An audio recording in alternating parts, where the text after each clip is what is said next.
learning the rules and navigating change as part of any gameplay. One D&D promises to build on the rules we know while expanding the game into something we can continue to play and enjoy. We've got a 21-page document in hand, and we're ready to dive into the new unearthed arcana and talk about how you can implement new rules into your game without upending your entire story.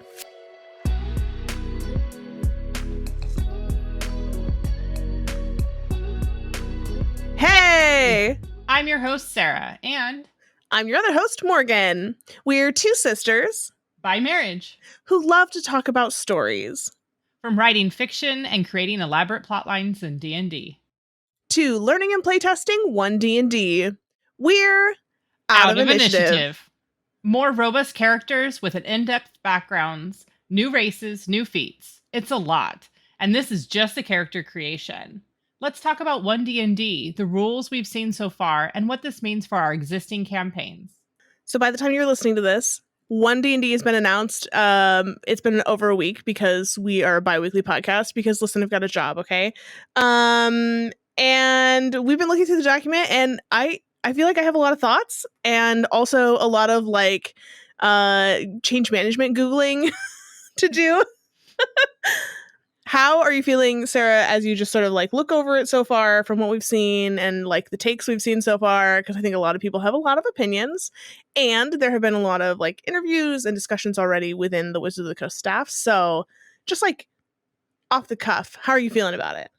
Well, to be clear, so the document that you're referring to is the One D&D on D&D Beyond. When you go to the very first material, playtest material, you go to the very first page. I know I've on our TikTok, there's some people commenting like, "Where do I find this? Where do I get this material?" So it's on D&D Beyond at the very front. You can't miss it. It's a big bold banner, and it says playtest material, and you can just download the PDF. It is 21 pages. And it is character origins. And yeah, since we had a few days to look at this, there is quite a bit. My first impression is a lot of it feels the same and familiar. A lot of it feels like material that we've been using this whole time. There are notable and subtle differences kind of sprinkled throughout. And I think you need to read it critically because there are a few spots where they have made some pretty drastic changes. For the most part, I feel good changes.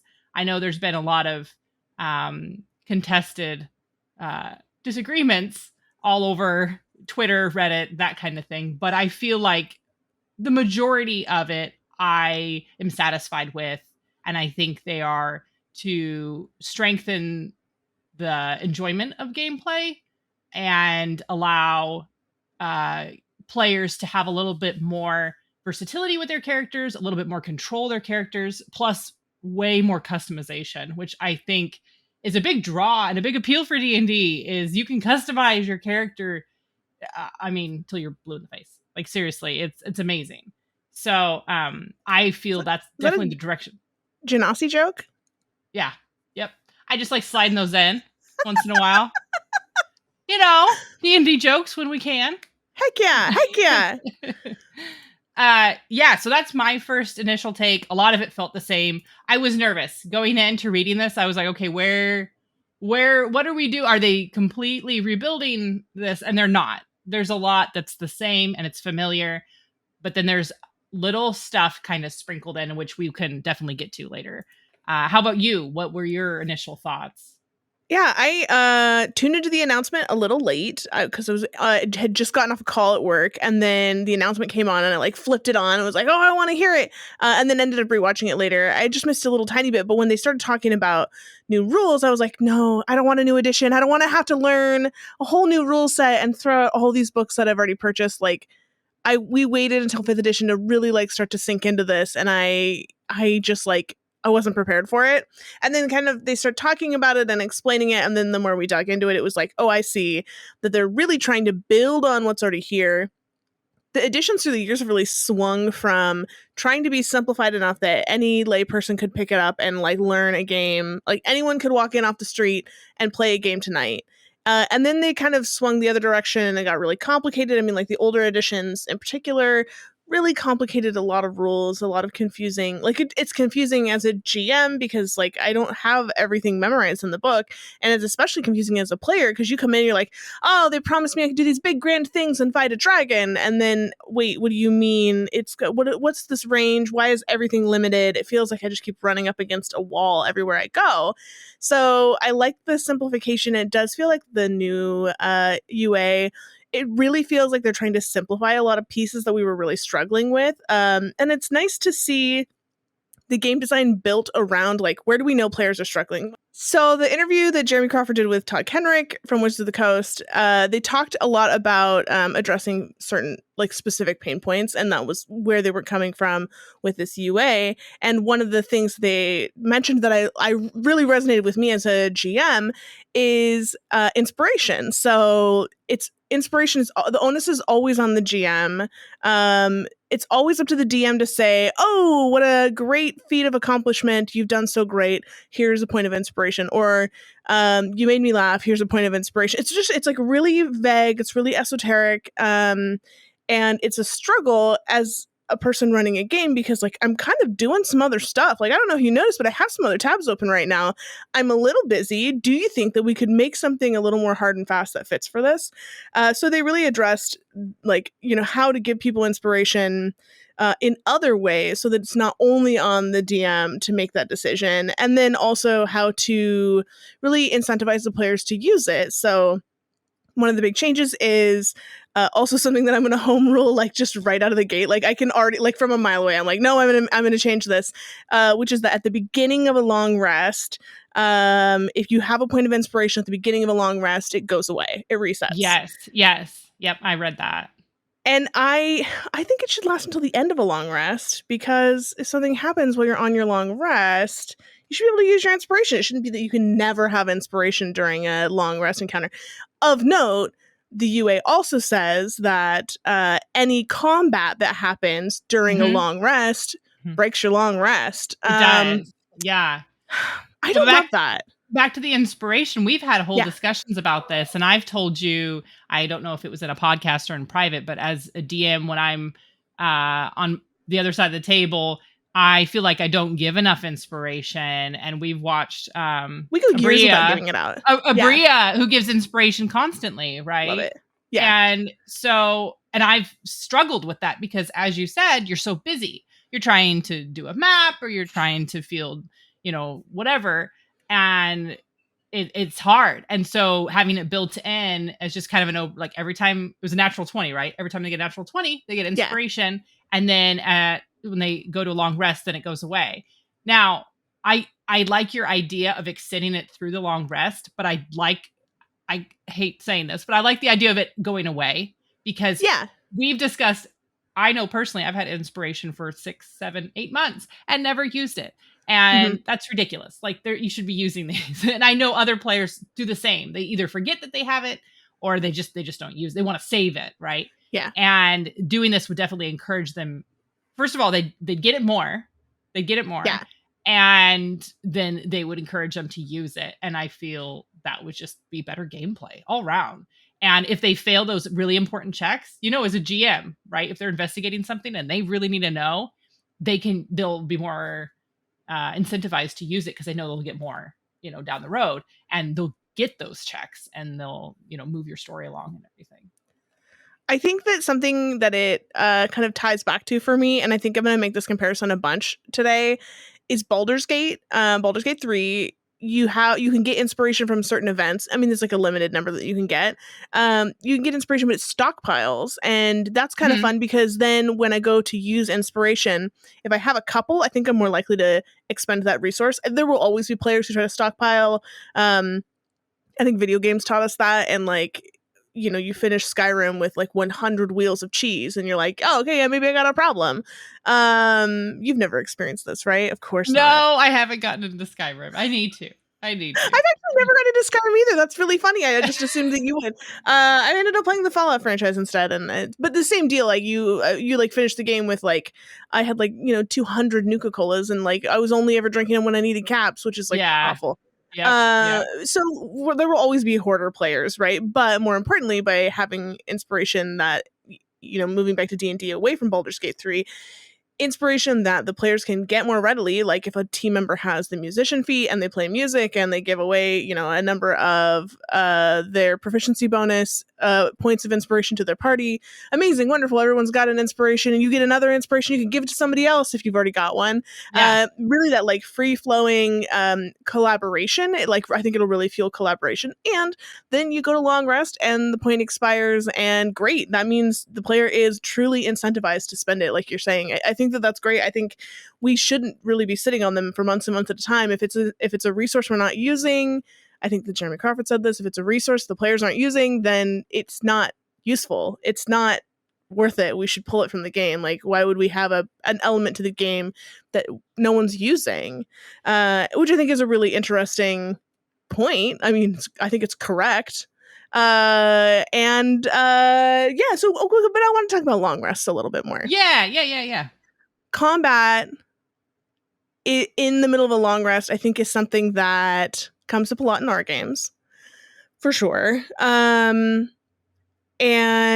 when I think about like adventurers moving through the woods or through the plains, and that there are threats, whether it's wildlife or someone pursuing you, or just bandits who happen to stumble across you, I feel like the nighttime we take our watches and we have our perception checks, and we see if we can stay quiet enough to like avoid being caught and having an interaction. Combat encounters are built into modules like Curse of Strahd or Icefire or all that. They're built into modules. Random encounters, especially at night, are built in.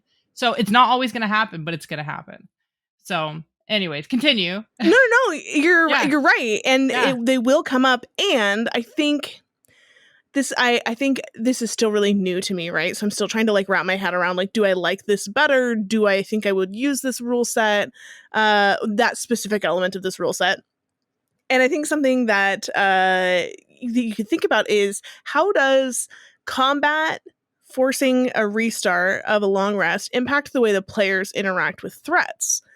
So for instance, the person who's on watch sees a threat coming and might do something to distract the threat to keep the party out of harm's way. Or you might end up with one martyr character who decides to take the whole combat on their own so that the rest of the party can finish their long rest. Maybe they will, maybe the players will spend more time finding safer places to camp overnight, safer places to take those long rests, and we'll stop doing them in the middle of a temple. Like, yeah. So it might prompt better behavior out of the party, which is great. We do like that. And I think there's a learning curve to that as a DM, because if my default is, the players, I balanced an encounter on the fly because the players rolled a ton of natural 20s. They did so great, and they beat that double deadly encounter without breaking a sweat, and they have all these resources left, and I really want to challenge them. Throwing an encounter at the party in the middle of a long rest, I think it's a way that I like to do that. That is something that I lean on a lot, and maybe that's a shortcoming of mine, but also it's certainly the way that I run my game. So now it's like, all right, you don't overdo it though. You don't think I over-index on those? No, and going into having encounters at night, that's why we take watches. There is that constant threat, that stress while someone is sleeping. I like the tension. I like it. And just every night camping in the middle of the forest, it's fine the next day. Like that's going to get pretty dull pretty quick. So I think having a random encounter, but it doesn't, as you were saying, whoever's on watch, they might interact with it differently. It might not necessarily be a threat. It just might be an encounter that they can deal with without, it says casting a spell, initiating combat, and then what was the other? There was like 3 things that would break your long rest. Casting a spell, an hour of walking, combat, or similar activity. There we go. Rest confers no benefit and must be restarted. So, although the important addition here is if the rest was at least 1 hour long before the interruption, you did gain the benefits of a short rest. So that's super valuable. Which is great. So just play Warlock and you're fine. You'd be fine. I will say short rest, classes that benefit from a short rest, definitely get underpowered when the party has one, combat encounter per day, or even just one encounter per day, and then we take our long rest. Then why wouldn't Yeah. I be a full caster? Why wouldn't I be something that has, a sorcerer, and all my sorcery spell points reset on a long rest, and my spell slots reset on a long rest, and I can meta magic all I want? Like, why wouldn't I just go? Well, but now if we're talking about short rests are more important, all of a sudden our fighters are looking really good with that second wind. Mm-hmm. And warlocks, classes that really benefit from that short rest are gonna be stronger. It's gonna be easier to over index on them, or try to match that, because they've got that versatility, they've got the utility, and that's great. Like, I think that makes them more fun. Like, having classes when their class features get to be used, more often, and they get to be the hero. Like, that's awesome. That's so fun. And that brings us to the alert feat. Did you read about that too? So where you have advantage on initiatives, now whatever your initiative roll is with the new update, you can exchange it for someone else. And which I find amazing, because there are times where it's like, oh, if this person had just gone first, they could have done banishment, or they could have done studying strike if they're your monk, and they could have just shifted the whole combat encounter if they had just been higher up on the initiative rolls. So that just adds, also with alert. I don't know if you've had any characters with alert before. Have you? Have you played any? No, I think that I've always ended up with like a weapon of warning or something. That's similar. Fen and Arena had a weapon of warning between the two of them when we played. So it gives you a +5 to your initiative, but this way you can kind of share the love with the party, and everyone, you get a chance to kind of benefit everybody instead of just being kind of a solo feat. It's more of a shared feat, which I think will incentivize a lot more players to take it. So they've shifted it now. Instead of being a +5 to alert, it's now you add your proficiency bonus. Well, now I better look it up, because what if I'm wrong about the old feat? I felt like pretty sure about it. I'm pretty sure it's +5. I think it's a +5. It is a +5 to initiative. Can't be surprised. No advantage on hidden attackers. There we go. Great. Wonderful. And now, instead of adding +5, you're adding just your proficiency bonus, which is cool. I love adding your proficiency bonus. We talked about this with Logan a little bit. I think that anything that scales with your proficiency bonus is so cool, because it's naturally going to scale no matter how much you multi-class, no matter how much you shift your character around. As you continue to progress, your proficiency bonus increases. Yeah. I think that's great. I do like that too. So it scales as you level up. Yeah. Which is always very nice. Yeah, and I just think it's like kind of actually an underused way to scale things, especially when I think about like my own homebrew. Like, that's just such an easy way for something to continue to grow with the player without having to like really like get into the nitty gritty and like reassess the item over and over again. If you're talking about like an item or a feat or something. But I want to talk about the feats. You said alert, and I'm obsessed with the musician feat. Yes. I also love that Lucky stuck around. I'm a big fan of Lucky, and the fact that they tied it to the sample background of the urchin is my favorite, because that's always how I use that feat, is that like street smart kid who got really lucky and ended up in this adventuring group. Like, that's one of my favorite character tropes for me to play, that like found family. See, now I'm getting too revealing about myself. I think that this is like, I think a therapist is going to have some opinions on this, but and then Lucky then becomes like Aladdin, right? You were in the right place at the right time, and you just managed to avoid the swipe. And I think that is a more powerful way for Lucky to come into effect, as opposed to necessarily just like, well, I don't like failing, so I like to use Lucky to reroll. And also, I've rerolled a lot of ones and had more ones. But the other thing that comes out of feats that I really like is this addition of level gating the feats, because we get these first level feats that don't give any stat bonuses. So these players are going to be more inclined to pick a background and a feat that actually tells the character's story instead of trying to maximize our stats, which is fine. Some of us like to maximize our stats, and it doesn't necessarily make us min-maxers. But also, we don't need any more gnome wizards. There are other things. There are other races that can play wizards. Whenever you get a feat, if you can incorporate it into your backstory, how your character either came to start with it or developed it as they're adventuring, I think it's just amazing. It's just goals if you can do that. Yeah. So I think that those feats are going to make way richer character backgrounds. And then the other thing that they've done alongside this is moving your stat bonuses into your background instead of connecting them to their race. So then the race can be just like, what do you actually get from your race versus the stats, which are like, what are you good at? Are you naturally strong and that's why you became a soldier and that's why you wield these heavier weapons? Like, what's that progression of your character's life and background that leads them to this moment at the beginning of an adventuring party, at the beginning of a story? And I think that this just makes more sense to me. I think it's just more logical.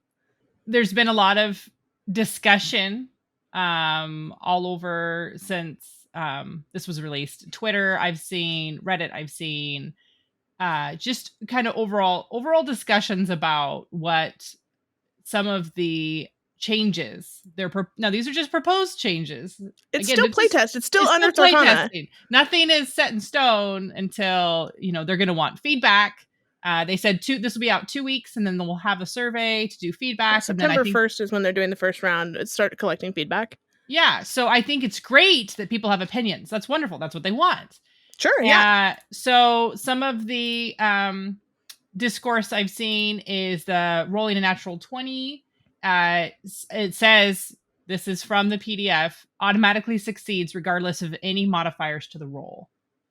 And a lot of people have been like, no, you can't be, a wizard and lift an elephant, no matter if you roll a natural 20, like you can't. And then the discussion is saying, well, that's one opinion, but the other one could be maybe the wizard uses some sort of magic, or they just know because they're very smart that if they use the right leverage or if they use some sort of technique, they can succeed. And so there's been a lot of back and forth about the natural 20 being no matter what, they succeed. And I think they're going to have to fix that wording, or they're going to have to come out with some more clarification, because that's verbatim what it says. Yeah. It does say further down, rolling a 20 doesn't bypass limitations on the test, such as range and line of sight. The 20 bypasses only bonuses and penalties to the roll. So I understand what they're trying to say, but I think they're going to need to really rephrase that section, because it is, a lot of people they don't like that. They don't like that at all. So that was one discussion that's happening.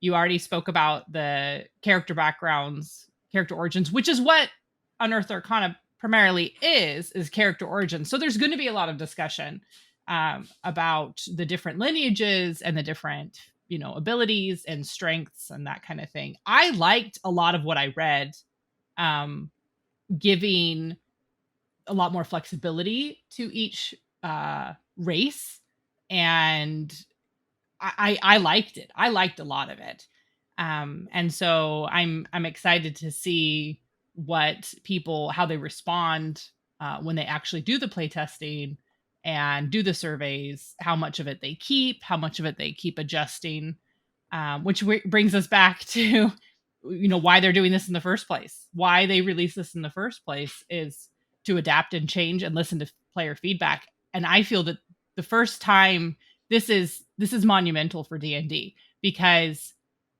for the first time we have D&D Beyond, but there's a lot of us playing online. A lot of our tools are online. There is social media that discusses it. There are streamed, D&D games on YouTube. It is so accessible to see different types of gameplay, to see how people are using different tools or modules or experiences. And having that is allowing the creators to get this kind of feedback that they could not have got 10 years ago, 15, they could not have done this. They could, postcards people fill out, or email surveys, I suppose. It would not be the same as this active, ongoing feedback where they can implement change, release, implement, like it's unprecedented. There's never been a time like this. Yeah. In D&D history. Totally true, and that's a really good point. I want to come back to the like natural 20 auto success thought though, because I guess I hadn't considered it because we play with a pretty good group. Mm-hmm. And I don't see a lot of people trying to abuse that.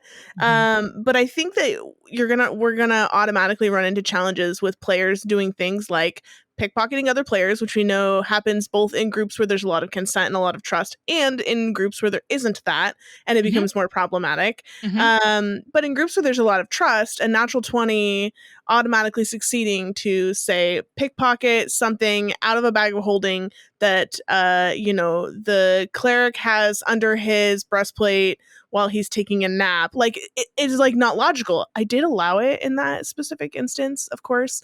But then, in retrospect, Kyle, I take it back. In retrospect, I shouldn't have allowed it. GM hindsight is always... GM hindsight is always 20/20. Yeah. It's always natural 20. It's always natural 20. That's so much better. Why didn't I think of that in the first place? It's right there. It's right there. And I think we see like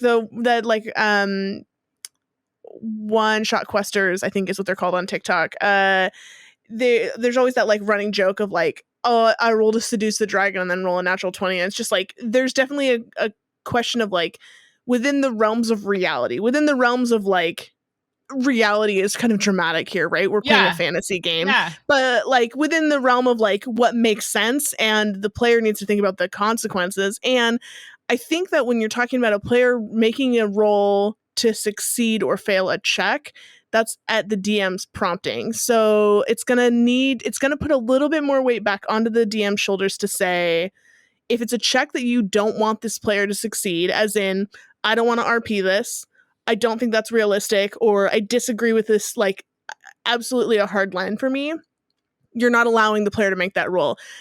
Sometimes they're going to roll their dice and say, well, it's a 25 for persuasion. And you're like, it doesn't matter. I didn't prompt the roll. So it doesn't matter. Mm-hmm. You've made a check to yourself. So there's going to be kind of a little bit of that, like that sort of discourse, that like back and forth, I think. But I agree. I think that we could have a little bit more fine tuning on that language to make it something that's applicable, especially to like a less assertive GM, right? Like a newer or, less ready to put their foot down in the middle of a session kind of DM is going to need those rules to fall back on a little bit when the party tries to like get into shenanigans. Yes, for sure. For sure. Any way to support the GM to have a little bit more clarity about where the limits are, because again, if someone is trying to say their dragon is trying to eat them and they're trying to convince them not to, and they roll really high in persuasion, you as the GM need to decide, okay, so what does that mean? Is the dragon really not going to eat them? Or maybe the dragon is considering it and they have a little leeway to run away or something, not a full success, but a limited success on the GM's discretion. But I think you're right. You're going to have players kind of push that. There is what we do. Yeah. So, I mean, that's what it is. So, but if a natural 20, and we've discussed this, I believe, running higher level campaigns, higher level parties, sorry. Some of those DCs are 25, 28, 30 skill checks. Mm-hmm. So you're above natural 20 at that point. So yeah. I think they need to clarify that a little bit more. Cause again, it just said that I think they need to discuss that more. And because so much of D&D is based around the D20, they need to really have some defined rules so the GMs have that assurance when they're trying to run a game. They did make one other change when we talk about rolling a D20 that I do quite like, which is they called it D20 test, a term that encompasses all three of the main D20 rolls, which is an ability check, an attack roll, or a saving throw. And I think I'm really excited that they're moving toward this language because this is an opportunity for us to say a clearer broad rule. For instance, we say you'll make an attack roll, which is a d20 test. Therefore, anything that benefits a d20 test can benefit your attack roll. So when we lump everything together into a broader umbrella like that, for instance, something like maybe Bless, which currently impacts your attack rolls and saving throws, but not ability checks, which like I've always felt is a disconnect. Yeah. Because That is like frustrating as a cleric. I've run into that. Yeah, for sure. Yeah. because you use this divine magic to try to benefit your party, and you're like, yeah, it only applies to 2 of the 3 major role types, so Mhm. it actually isn't going to help you here, but I did my best. So now if we say, oh, Bless affects any d20 test, cool, that's so much easier.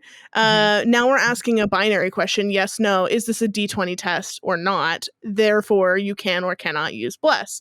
And then it gives us the opportunity to kind of carve out niches when something is more specific. So the critical hits discussion, I think, is one that's going to be a huge part of this. So the natural 20 on an attack roll is a critical hit, and you'll double your weapon attack dice. Yes. Okay, so just those d8s. Yes.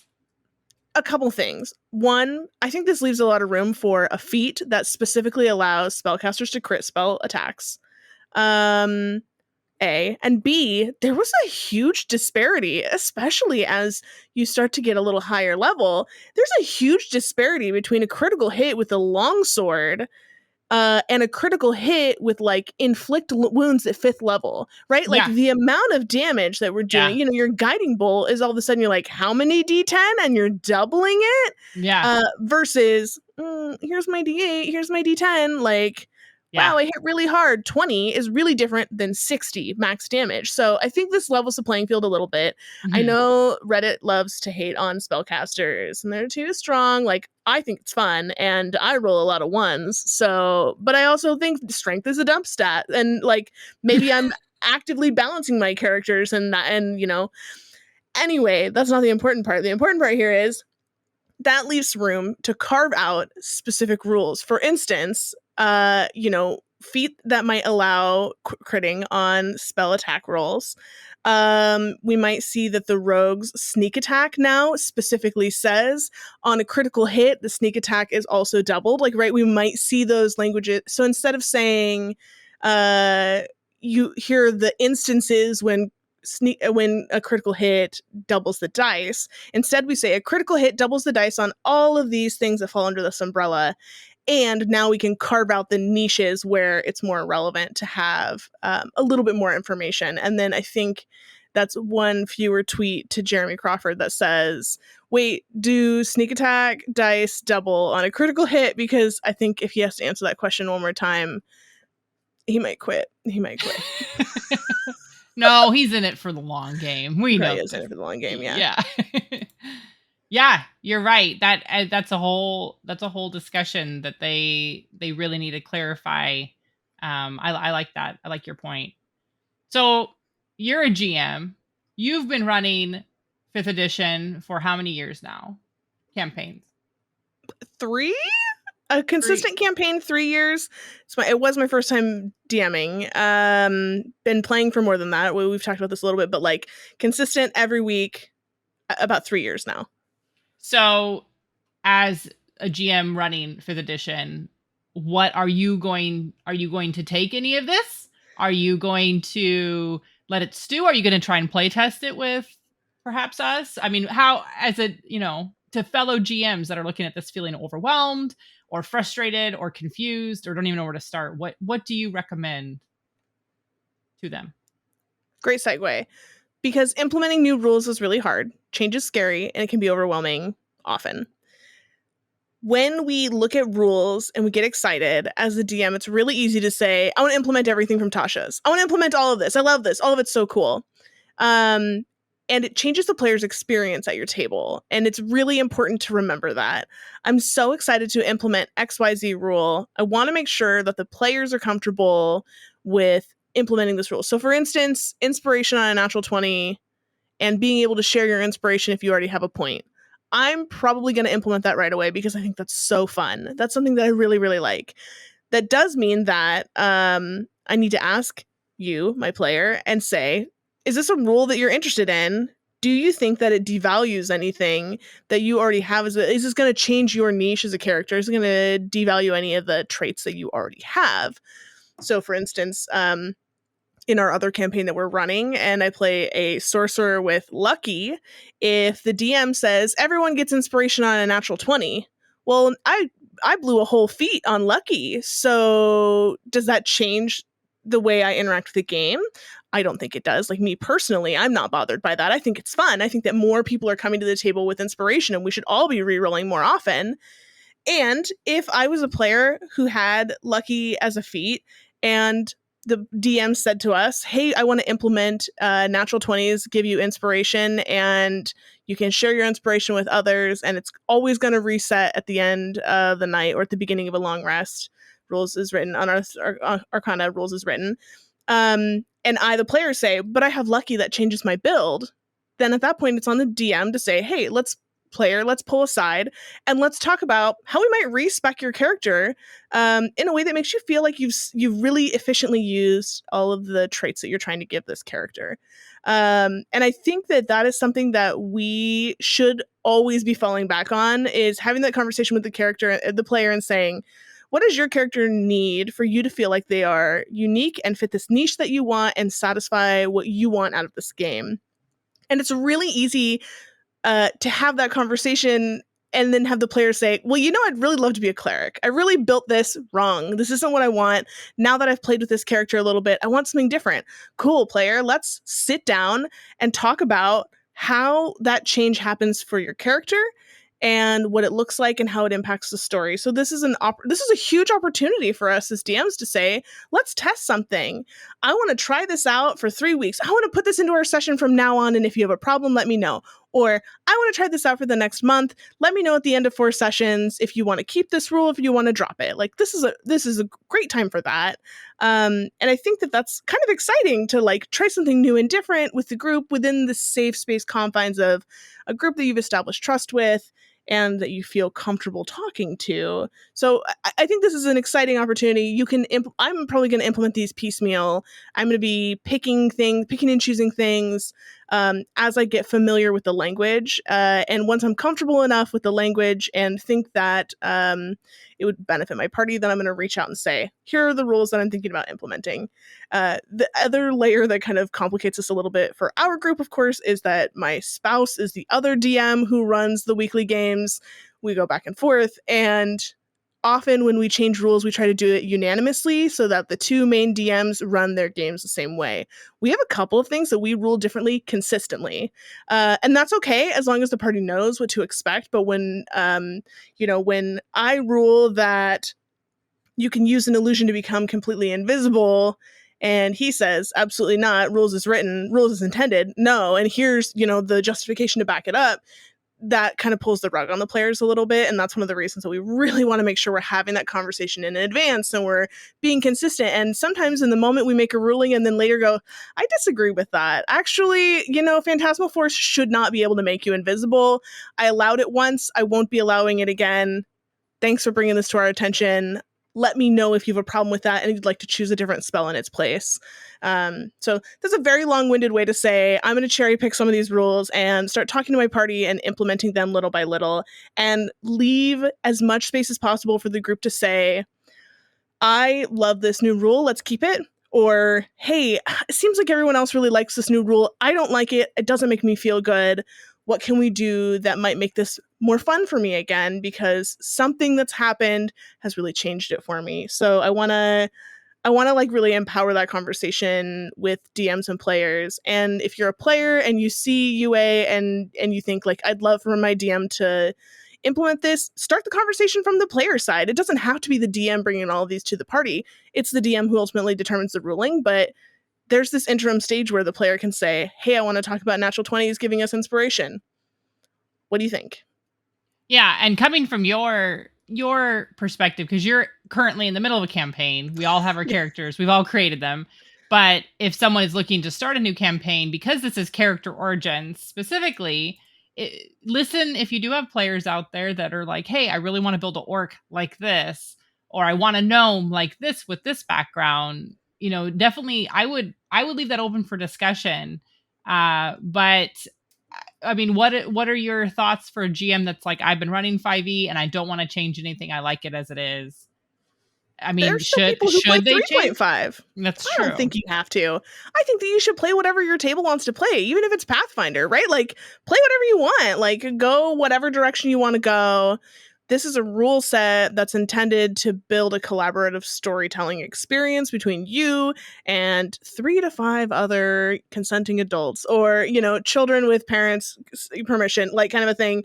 And I think, like, if you look at the UA and you're like, oh, this isn't it for me. And sometimes when you see new rules, that knee-jerk reaction of I don't like this, it's really hard for us, as a human, it's really hard for us to shake that. So you really have to like let yourself have that knee-jerk, oh, I don't like this, and then go, okay, why don't I like this? Is it because it makes me feel like I have less of a grasp on the rule set?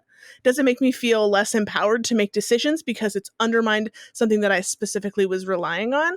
Like, pick it apart. Like, what is it that you do or don't like, so that you can determine, like, because maybe at the end of the day you go, I don't like this.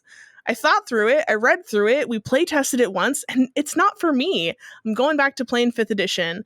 And then you go back to it, and that's great. That's totally fine. I don't think that it should be mandatory for anyone, although it should be, if you're running games, especially if you're running games professionally, really, really clear which rules you're using and not using, before people enter your paid game. To be fair, D&D, running a GM or playing D&D 5th edition is very complex. There are a lot of rules to keep track of. You know, it is not a simple game. And if you feel like you have a pretty good grasp on it and your players are having a good time and you don't want to overcomplicate things, you just don't have the bandwidth to deal with anything new or changes, then just leave it. Just leave it. I think that's the idea, is that this is just supposed to enhance. It's not supposed to change. If you're already solid and happy with what you have, I like your idea of cherry picking and taking just what you want.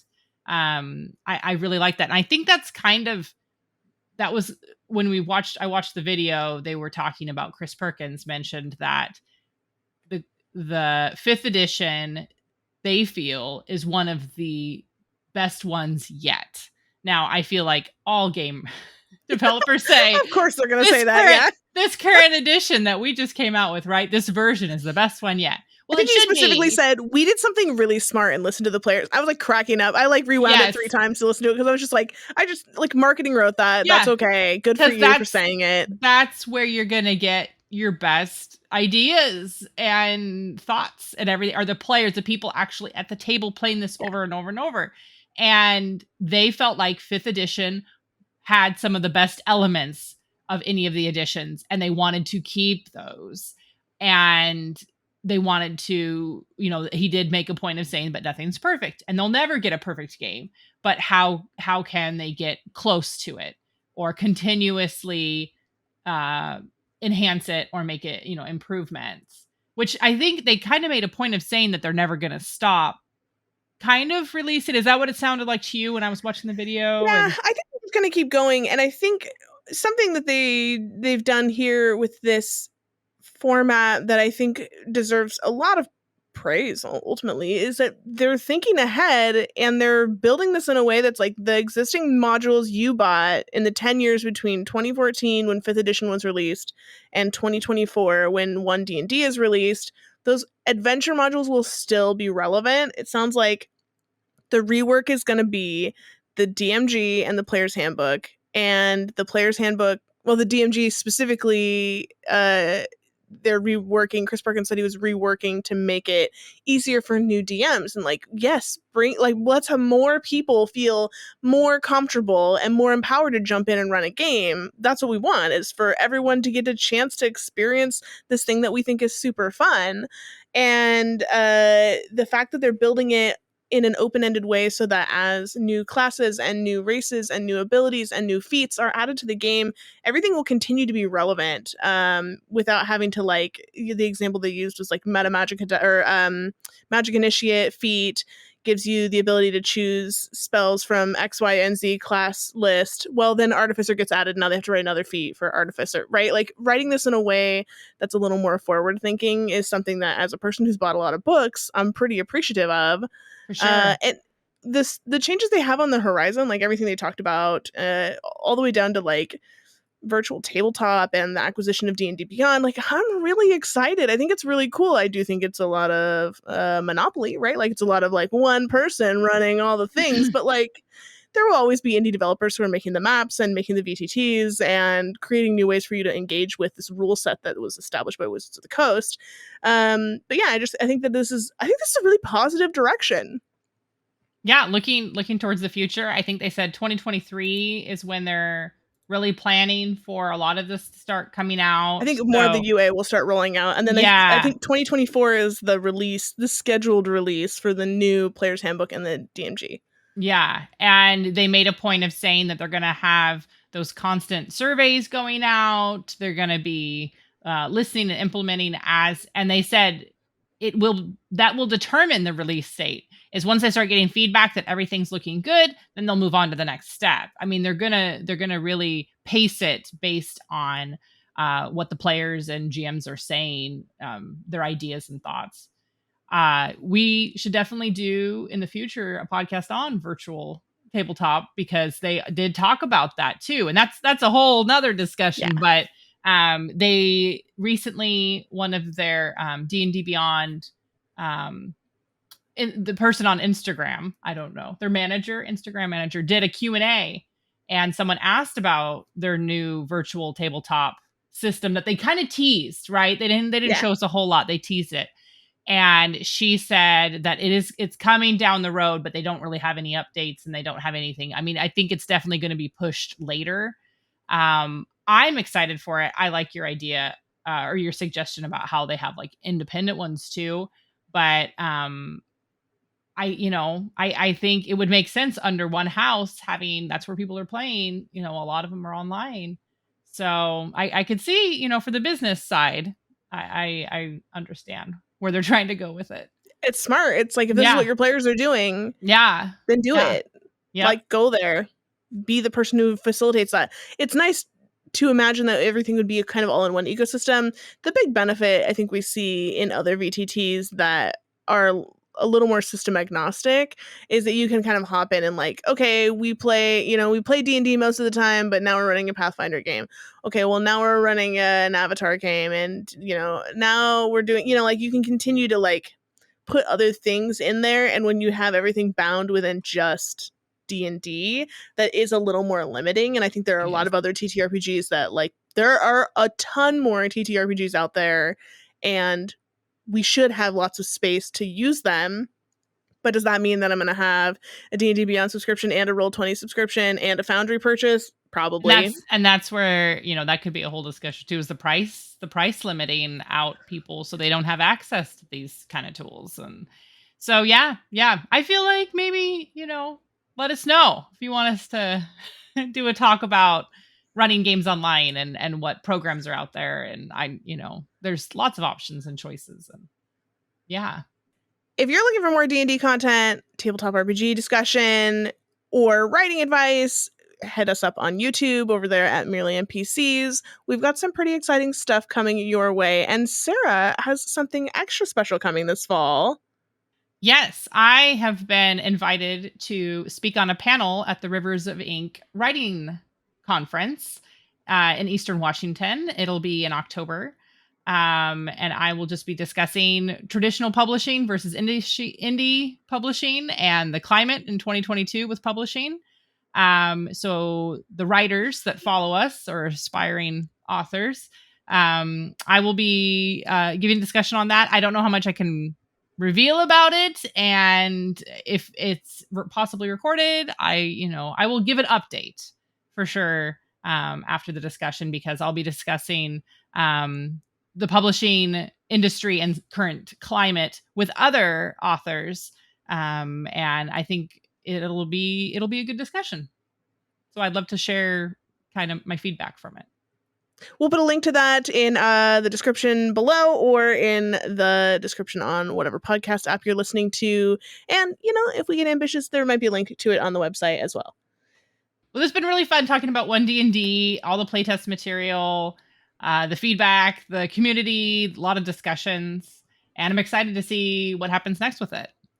So we've been out of initiative, but we're going to get back into it. So go out there, roll some dice, tell some stories, and we'll see you next time. Bye! We've got a 21-page document in hand, and we're ready to dive into the new unearthed arcana and talk about how you can implement new rules into your game. Without upending your story. Do you feel good about it, or do you want to do it again? I kind of stumbled on unearthed arcana. Yeah, let's do that let's do the whole thing again. My tongue has a hard time with that. Unearthed arcana. Unearthed arcana. We're out of initiative. I think it was good. We can do that again. We can do the last part. Ready? Just the last part? Yeah. Yeah, I like it. You always say we're, and then we say out of initiative together. It's because I really just like the horse is out of the barn. The cart is rolling in a separate direction. I did it this time. I just jumped on it. I loved it. It was great. Aggressive. And I think I could probably sync it up. It'd probably be fine. But we could do we do the end one more time. Okay. Now I'm second guessing myself. Does your proficiency bonus increase by player level or class level? This is going to be an entire episode of what did Sarah and Morgan say wrong about the rules. Like this is our finale material. I believe it is class level because I have a +3 for my bard, +4 for my cleric. Because I multi-classed Ruby. But that's your spell modifier, right? Spell. Proficiency bonus. I was just going to hate editing this because he's like, I know the answer! Determined by level. There we go. Yeah. Okay, so I was correct in the first time. Seeing what else GMs and players are saying about it. And nope. And we just you're doing so great, hon. I feel like you should just power right on through. It's just really coming to you right now. Where's this Minnesota mom coming from? I'm just here to support you. Okay. I don't know. So maybe we can just cut that. I'm going to keep it. Okay. Thanks for listening to Out of Initiative, a podcast from Merely NPCs. For more from Sarah and Morgan, follow them on TikTok @MerelyNPCs or visit them online at merelynpcs.com.